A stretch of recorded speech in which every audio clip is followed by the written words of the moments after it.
Voilà, c'est officiel. Tous les épisodes de la saison 4 de Dragon Rising sont sortis, car la partie 2 a fuité. On peut donc maintenant avoir un regard complet sur toute la saison, et j'en ai pas l'habitude, mais cette saison m'a tellement marqué que je voulais vous en parler. Mais avant, attention spoilers, vous vous en doutez, je vais spoiler la partie 2, donc si vous ne l'avez pas vue, à vos risques et périls. Premièrement, la saison est très différente des précédentes, avec une histoire commune aux 20 épisodes, et pas deux histoires de 10 épisodes, comme la découverte de la fusion et la quête des cœurs de dragon de la saison 1, le rituel de lune de sang et le tournoi de la saison 2, réveil Thunderfang et plan de Thunderfang pour la saison 3. Ici non, on a une histoire qui réellement suit à la perfection la première partie, et c'est super ingénieux, car la première partie avait fait un tollé, une animation saluée dans la communauté, et même en dehors, de même pour les chorégraphies de combat. Donc continuer sur cette voie était la bonne chose à faire. Cela se voit aussi dans les tenues des ninjas. Première fois qu'en saison en 2 parties, que les ninjas n'arborent pas de nouvelles tenues. Ensuite, on observe que les problématiques adressées et le contenu des épisodes sont grandement inspirés des fans. On a eu dans cette saison, aussi bien partie 1 que partie 2, des grandes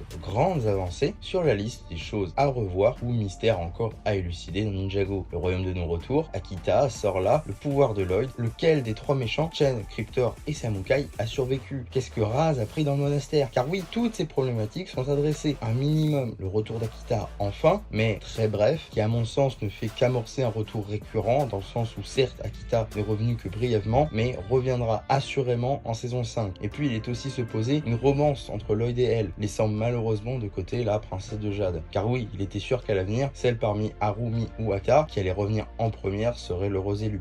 Le revoit donc le royaume de nos retours, non corrompu, magnifique, avec de très belles étendues de forêt et de neige. On adresse également la problématique de l'empereur de glace, avec le robot titan de Lloyd mis en avant comme symbole de la rébellion. Une petite pensée de Zane. C'est très court certes, mais toutefois compréhensible, car la honte que pouvait ressentir Zane a déjà été estompée dans le livre La quête des pouvoirs oubliés, donc c'est toujours sympa d'en faire mention. Et évidemment, pour rester sur le retour des personnages, Cryptor, tout l'aspect Nindroid, en prenant en compte les scies et le dragon robot de la saison 3. C'est vraiment incroyable de voir ça. C'est évidemment un rappel de nostalgie monstre, et on pourrait croire que c'est juste pour faire revenir les gens. Mais déjà, 15 ans de Ninjago, c'est cette année, donc il fallait le faire. C'était maintenant, Et en plus, c'est bien tombé, puisqu'on a eu les 7. On a eu le X1 aussi dans la série. On a eu Cryptor également. Vis-à-vis des autres 7, tant qu'on en parle, le robot titan lui aussi apparu, comme dit plus tôt. La vieille ville est montrée aussi, la forge des 4 armes également en flashback. Si l'on parle plus de personnages cette fois, c'est là encore ingénieux. On est rendu à présent à 12 ninjas. Kai, Lloyd, Jay, Cole, Zane, Nia, Arin, Sora, Brazera, Frak, Phrasia et Ryu. Et durant Dragon Rising, on a toujours été habitué à avoir une équipe scindée en petits groupes de 3 ou 4, avec des ninjas mélangeant entre eux. Et cette fois-ci, encore différent. Les ninjas originaux ensemble et les nouveaux ninjas ensemble aussi. Mais avant, on en profite quand même d'une équipe de 12,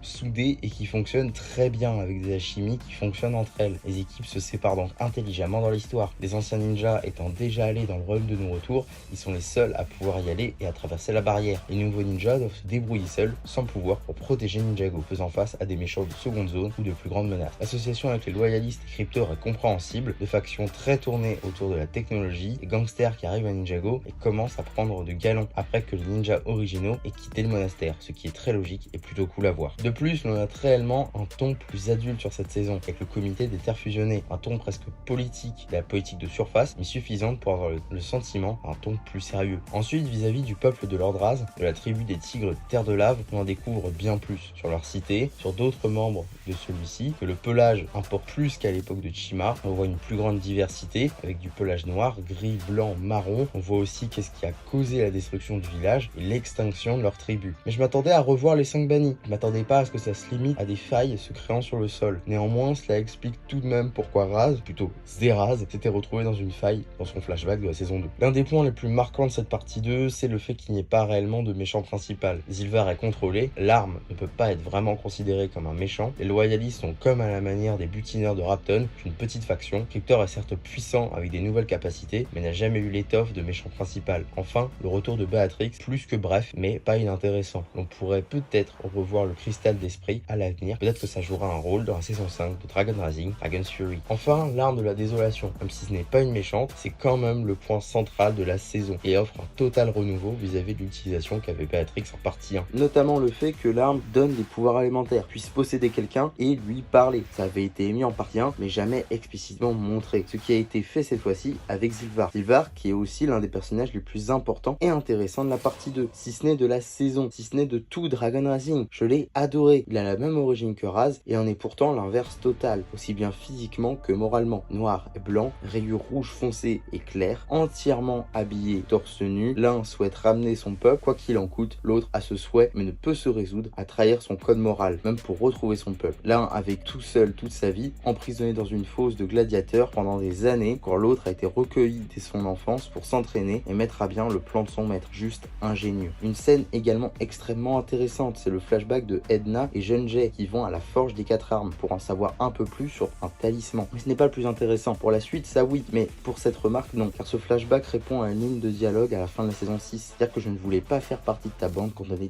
petit, donc ils s'étaient déjà croisés enfants et ils ont souvent joué ensemble, ce qui répond à cette ligne de dialogue qui restait en suspens depuis 2016 tout de même. Enfin, je pourrais en parler encore longtemps, mais il s'agirait de conclure. J'ai réellement adoré cette saison 4, aussi bien la partie 1 que la partie 2, même si peut-être un peu plus la deuxième. C'est une saison que j'aurais aucun problème à revoir plusieurs fois de suite. Je pense aussi que c'est ma saison préférée. J'ai eu un plaisir, une hype monumentale à la découverte des épisodes, ce que peu d'autres saisons m'ont procuré. J'adorerais connaître, vous, votre partie préférée de cette saison et votre ressenti sur cette partie 2, ainsi que sur cette vidéo. J'espère qu'elle vous aura plu. N'hésitez pas à liker, partager et à vous abonner si c'est le cas. Et bon bah moi c'était MC qui vous dit bye bye.